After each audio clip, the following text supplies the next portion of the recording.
Alright, so look, I'm going to be honest. I didn't watch the last 6 minutes or so of this game.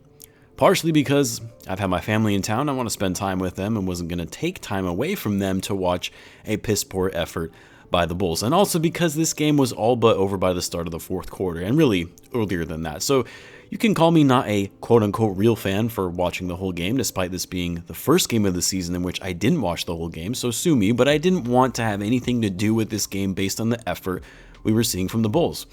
And you can tell by the title of this video, which I know is kind of cliche, but I really don't care that the Bulls lost this game. Well, let me rephrase. I do care. I hate it when my team loses, but what I mean is that this isn't the type of game we were necessarily expecting a win. Like really, as much as Bulls fans think that this is a title contending team, that we should be beating the Bucks, we're not a title contending team.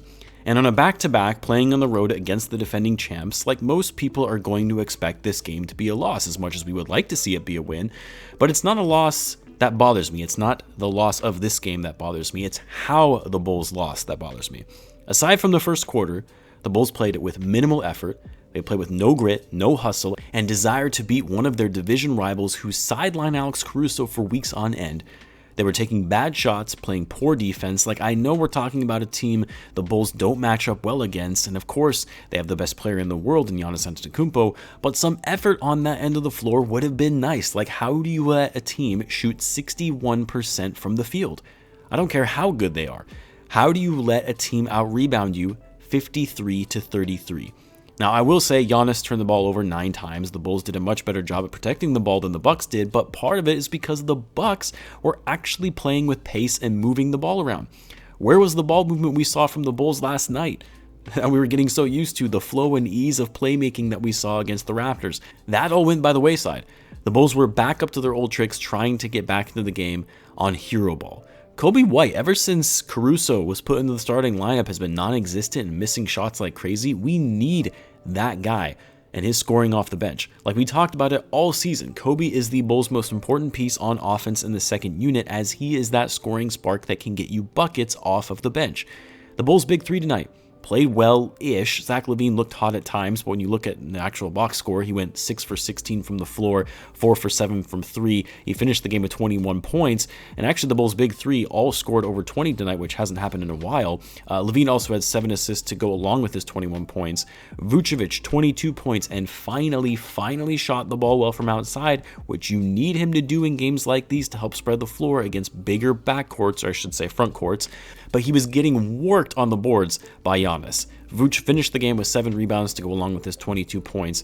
And then DeMar, he himself was taking some hero ball threes and ended up going 1 for 5 from 3 and 10 for 23 overall. He finished the game still with 21 points, 4 rebounds, and 2 assists, but was a minus 16 on the night. Anyway, I don't want to ramble on too much about this game and all the box score stats, because this game was ugly all around. Even after the first quarter. Like the first quarter, the Bulls looked strong to start anyway. They were moving the ball well, getting it up and down the court, playing strong defense, and doing their best to stop Giannis.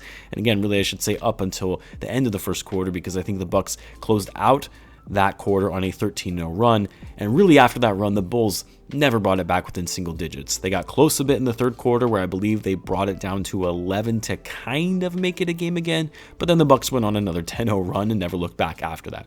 So again, these are the types of games that are the hardest to do post-game videos on for a content creator, because it's one thing to lose when you lose in a hard-fought matchup, but when you show no effort whatsoever and get absolutely outworked by the opposing team. As a fan, there really isn't much more to say other than expressing your displeasure for how this team came out with their lack of effort, because it's not fun to watch as a fan, and it makes you want to turn the game off early like I did. Anyway, guys, I'll be skipping hot takes for this week. As I said, I'm taking some time off spending it with my family, but I will restart the series back up next Wednesday. That being said, though, I will have a special guest on the channel tomorrow, Thursday, so be on the lookout for that. I'll leave you in suspense, and until then, guys, as always, be sure to subscribe if you're a Bulls fan, as I do post daily Bulls content. Thanks again for tuning in, guys, and I will catch you in the next one.